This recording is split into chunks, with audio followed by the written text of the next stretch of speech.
Hello, everyone. We are live. Welcome to a Bookish Moment. My name is Sarah Burr.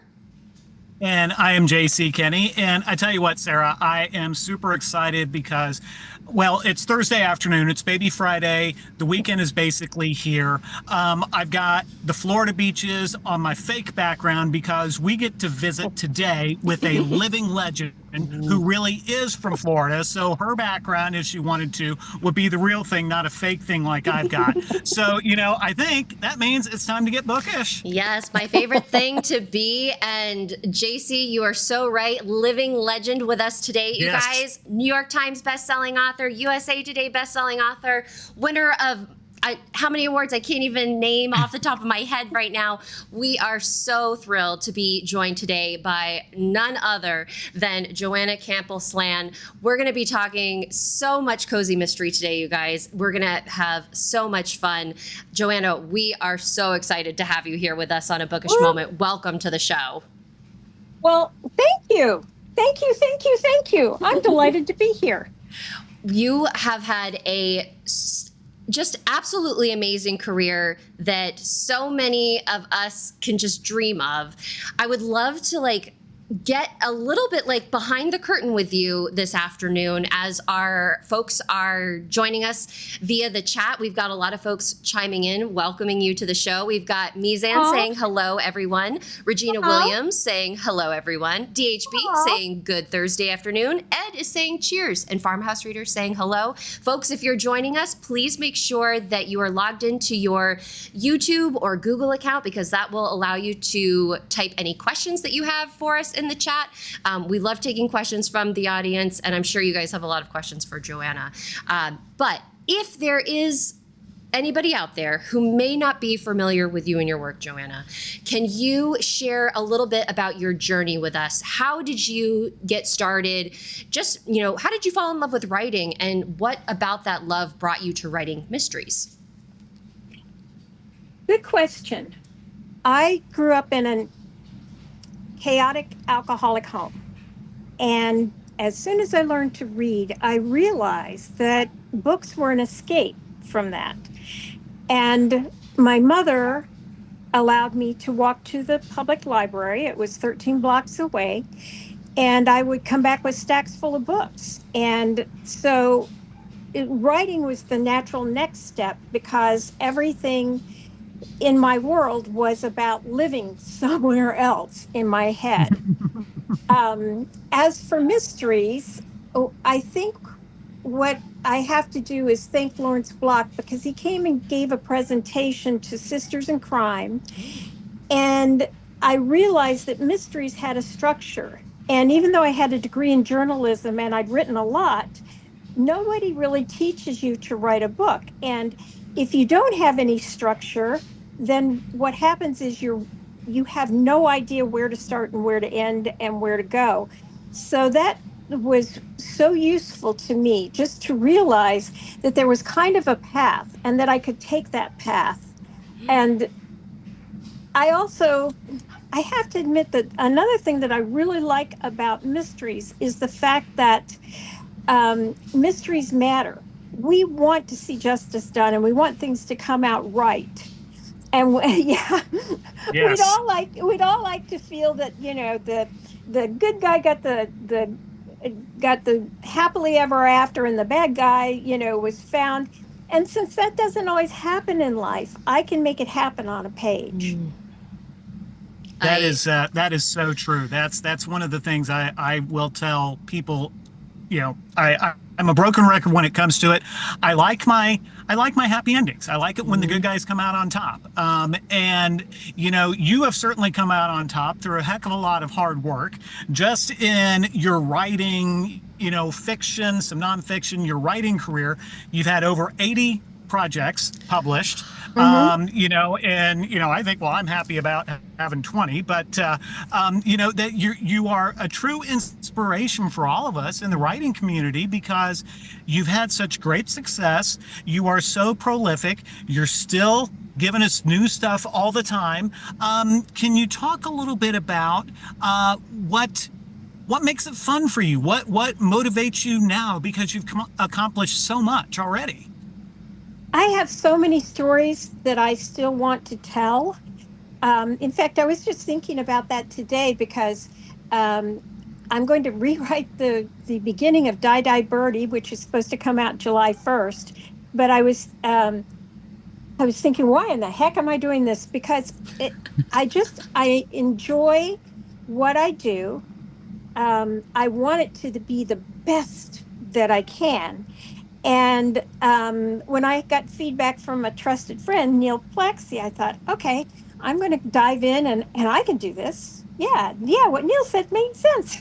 Yeah, it drives everyone in my production part of my life absolutely crazy. But that's the joy of being independently published. I can do it. So what keeps me going? Again, it's the stories. It's the stories out there to tell. Like, for example, Die Die Birdie is about in vitro fertilization somewhat. And the reason that I came to tell that story is my daughter-in-law has a friend who went through IVF, and she was talking about the disappointments. And she was talking about the egg storage thing, and then about adopting out eggs. And this was something that I knew nothing about. And I thought, wow, that's really fascinating. I've always been curious. And if you're not curious as an author, I don't know what you would write about. I mean, you'd pretty much run out of material, I would think, right away. I love that you, having 80 books plus out in the world, that you still are like so open and willing for feedback. Like you mentioned with Neil, that, those suggestions, you're like, oh, like, yes, like that makes sense. Like the openness that you still show in your writing is, so, I get, JC already mentioned it, but very inspirational, because you're absolutely right about the curiosity. Like once you lose that spark, then it's like, well, what is this mystery? What's the end goal at this point? So that is a really, really beautiful, insightful, I think, piece of advice that writers, especially any new writers that are out there, if they're looking to kind of harness that creativity, that is a golden one. And you had mentioned about the topic of IVF. One thing that I personally really enjoy about your work is the kind of the social commentary that you go into, and especially in your Friday Night Mystery Club series, which is this group of really strong, independent women. And I can't tell you how much I loved that one of them is an exotic dancer. And this is going to be a little bit of my like true crime self-bleeding through, because I can't tell you how many times I've listened to a case where you have, a dancer, a sex worker who is murdered, and the police view it as something that's not, that it's not as big of a murder as something else would be. And I'm just like, it's a human life that has been taken. How is this not a concern for you or your department? So the fact that you have a woman like this in your books, especially set in the 1980s, I just was like, this is amazing. And I really, really enjoyed it. So I'm hoping that you would share a little bit about the process that you came up with for this particular group of women in your Friday Night Mystery Club series, how, their roles and everything really came together to this group of friends that just loves mysteries. Well, I started writing that book 35 or 40 years ago. Oh, wow. Yeah. And I did not know enough about the process, as I said, to be able to pull it off. I did write a book, and it became the first book in that series, but it was not thought through enough to sustain a series. So that's something about the growth. I mean, people don't realize that writing is a process. It's not like Snoopy sitting down on his doghouse and he just starts writing. You take a piece from this, you take a piece from that, and it comes together. So I had all this in my head, and just watching the way the world has changed. I have 4 nieces and a lovely daughter-in-law, and I just thought, they have no idea how different it was when I was their age. How can I share that without sounding preachy? And of course, the answer was to let them see it. As for the sex workers, I lived in St. Louis, Missouri for 17 years, and there was a big scandal because the St. Louis police found in a locker in the back, I don't know how many hundreds of rape kits that had never been tested. Oh, yes. For years and years and years. And the reason they hadn't been tested was because the police who had taken those cases had decided that those women were not credible. And that was on the basis of what? A short skirt? Somebody said she has a boyfriend, whatever. So that always stuck with me. The fact that there was a judgment made about those people.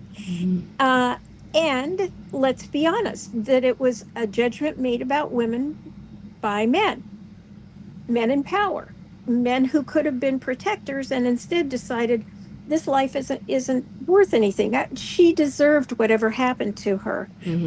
And so I started doing some research into strippers, exotic dancers, and it was fascinating. And one of my nieces actually lived next door to a house full of strippers for a while. And what I learned was that there were so many reasons why the women went into that. And often it was because it was the best way to earn a living for them, or the hours worked out for them. Who would guess? And the more I read about it, the more intrigued I was, because it's like a beauty pageant gone wrong when you think about it. It's staring at women and judging them, right? But instead of doing it and saying, oh, they're going to get a scholarship at the end. No. Night after night, they're going to be there feeding somebody's fantasies. And it's a trade. But a lot of women make trades. They trade off things, for security. And so that was one of the characters. That's Prue. And then there's Winnie, who's a softball player. And Winnie is patterned after a combination of 2 people I worked with at a newspaper. And Winnie's got her own challenges. And then there's Z, who's patterned after a friend of mine that I had who was Black and who kept getting picked up for DWB, driving while Black.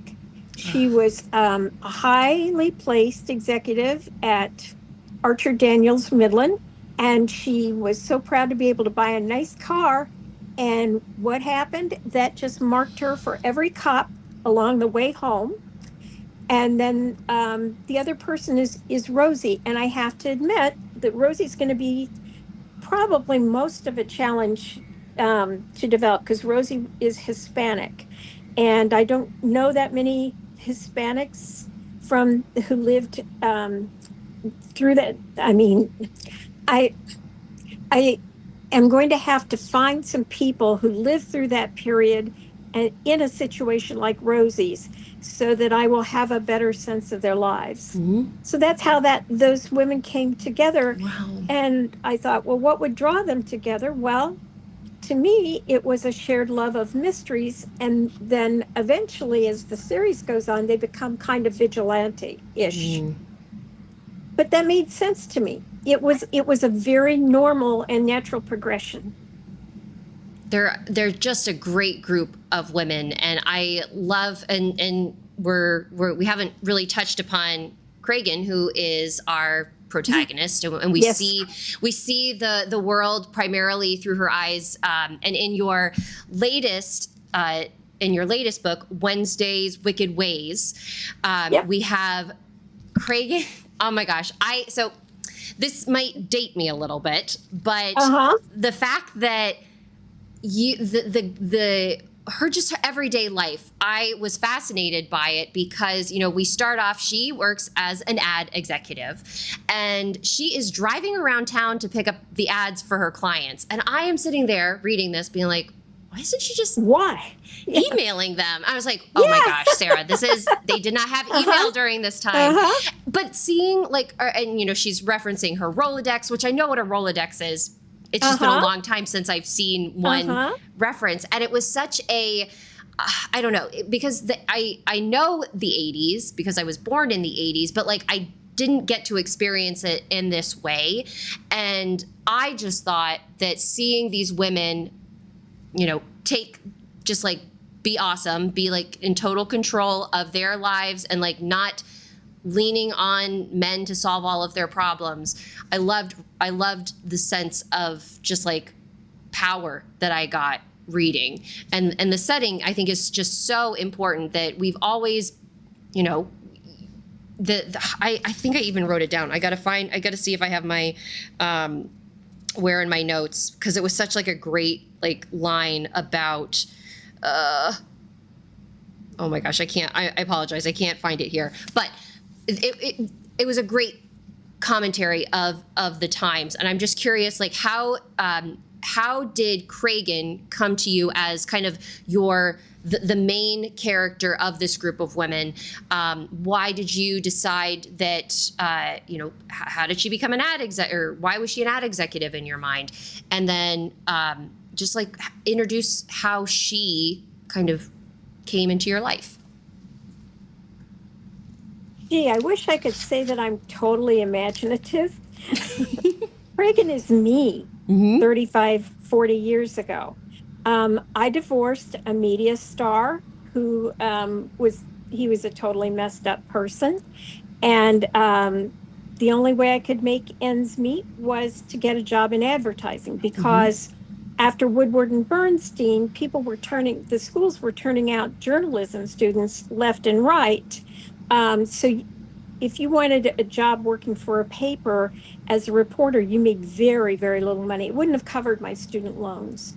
So I went through what Cragen went through. I was the top salesperson at a newspaper in Decatur.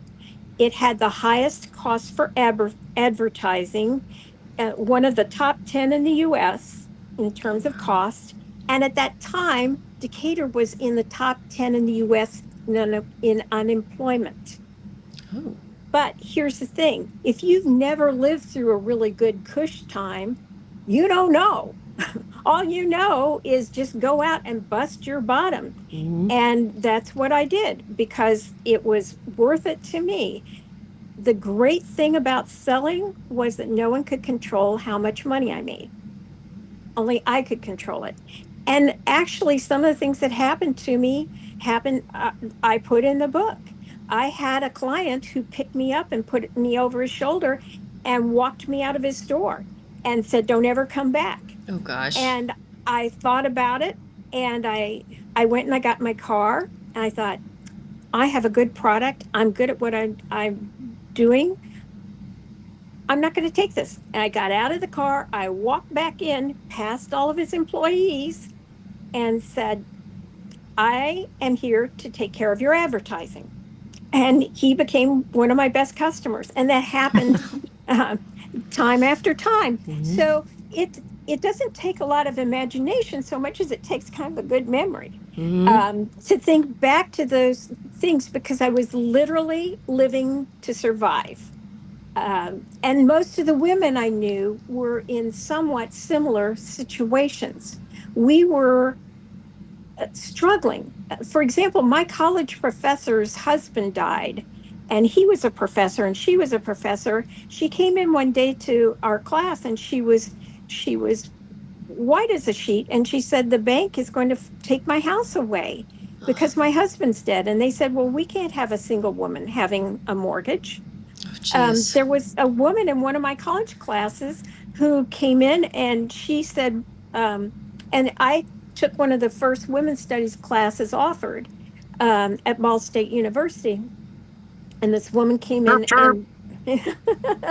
and my younger kiddo is a Ball State grad, so yay, Ball State. And she had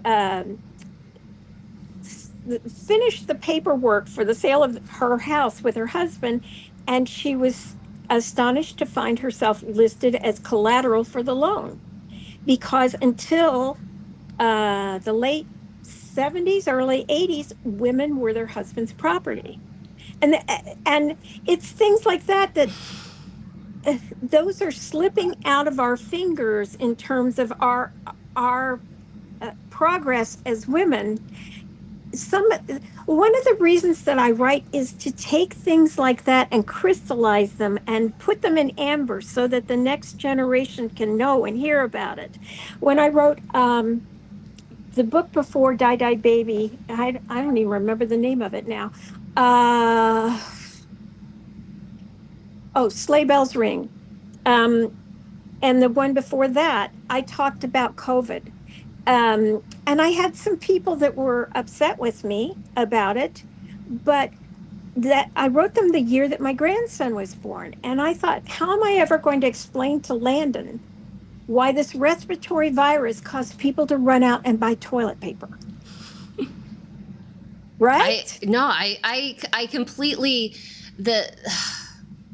because I know we have to know what has happened so that we can prevent things from happening again, because there's often like a cyclical nature to some of these things, but just like that, but keeping it foremost in our minds, I think that is an extremely important thing to work into and even like our cozy mysteries, which there's humor, there's lightheartedness, there is a lot of fun and camaraderie. But I think in order to capture the kind of the heart of these matters, like you have to do stuff like that. And I thank you for being able for sharing that you inspired your character, because I think often when we sometimes ask these questions, we can kind of get a response that's like, oh no, like these aren't based off of anybody that I've ever met before. And I'm like, my characters are off of people that I've met before. Yeah, like liar, my writing liar, is pants on fire. Like my writing is it's a manifestation of what I'm going through. So like I appreciate you sharing that with us and letting people know that, hey, it's okay to fictionalize these experiences that you've had and to share them with readers and with the world in general. What's the use of having a memory if you can't draw on it? Every time something crummy happens to me, I think, and now my family says, you can use this in a book. Yes.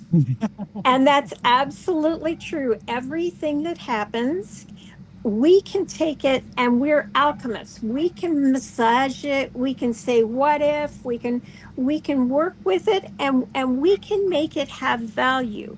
Which, how many things in life can you do that with? How often can you take something that's totally crummy and give it value?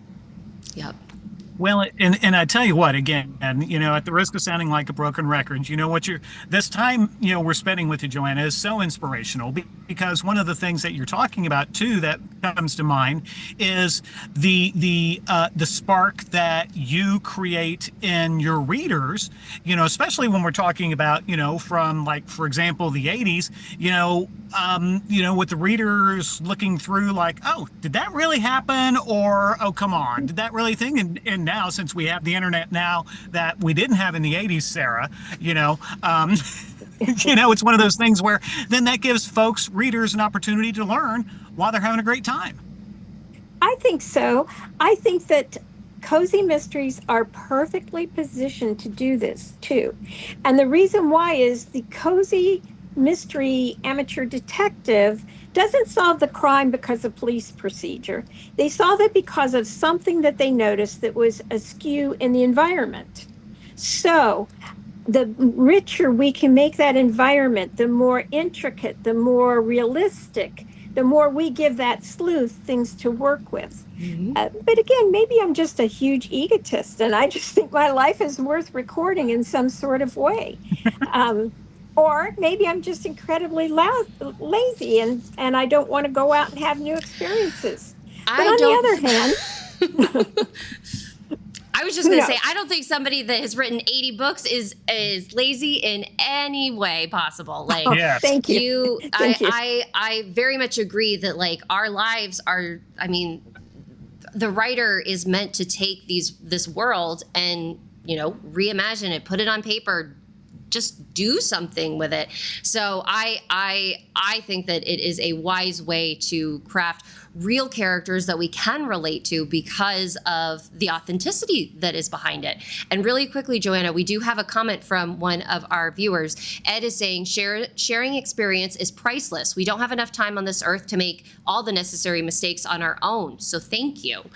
So we can learn. We learn from these characters. So I think that absolutely not lazy in any way. Well, thank you. I think that it's much smarter to learn as much as you can from other people's mistakes than to simply use your own mistakes. God knows I make enough of them, but that it certainly gives me a lot to draw on when I see what other people did. And yeah, I think that that's why readers are so wonderful. You know, they have a curious mind. They want to live other lives. And what we're doing is giving them a chance in a safe environment to live other lives. And the other reason that cozies are so good at this is like with the COVID book and things, I can have different characters have different viewpoints. And I was able to show in that book that's the cat feeder going off, the different attitudes people had towards COVID and how that tore families apart. Because these are perfectly rational people who love each other, but they came from such different viewpoints about it, and it was so charged that they wind up being estranged. How real is that? I mean, all of us know people whose families are still divided and who are divided now over the politics of the situation. It's so true. So true. And we have another comment real quickly from one of our viewers, DHB, saying the best experience that you can have is one at my expense. So keep sharing. That is a good one. It's and really quickly about like the COVID, thinking about like, to me, I don't know about for you both, it feels like it was both a lifetime and like just like a couple days ago. It's such like a weird, and I remember we were having these discussions of like, do we put this in our writing? Like, how are we going to reflect on this point in time? Because we didn't know like how long the lockdowns are going to last for, the social distancing was going to last for. And, you know, I just think that it's... To use cozies as a way to create that safe space, but also to reflect a reality that we can still be like, oh wow, that's interesting that's how life was. I think that they are a great tool for that. Yeah, I hope. JC.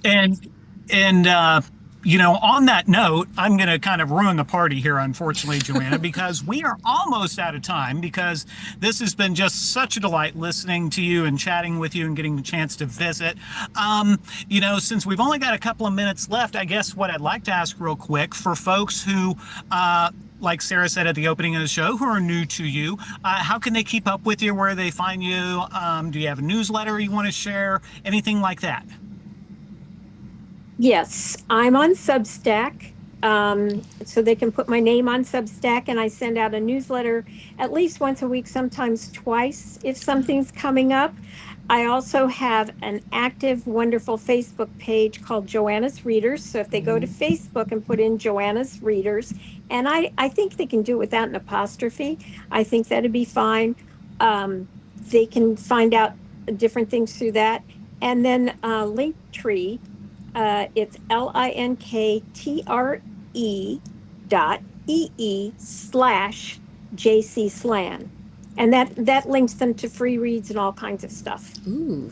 Nice. Love free reads. And as someone who is a part of your readers group on Facebook, I highly recommend joining it for cozy mystery lovers. So Thank you. Oh, you're very welcome. And I mean, thank you, Joanna, for taking time out of your schedule, from all the books that you are creating and all of the wonderful stories that you are giving us, to let us pick your brain, to get a glimpse inside your just like amazing thought process.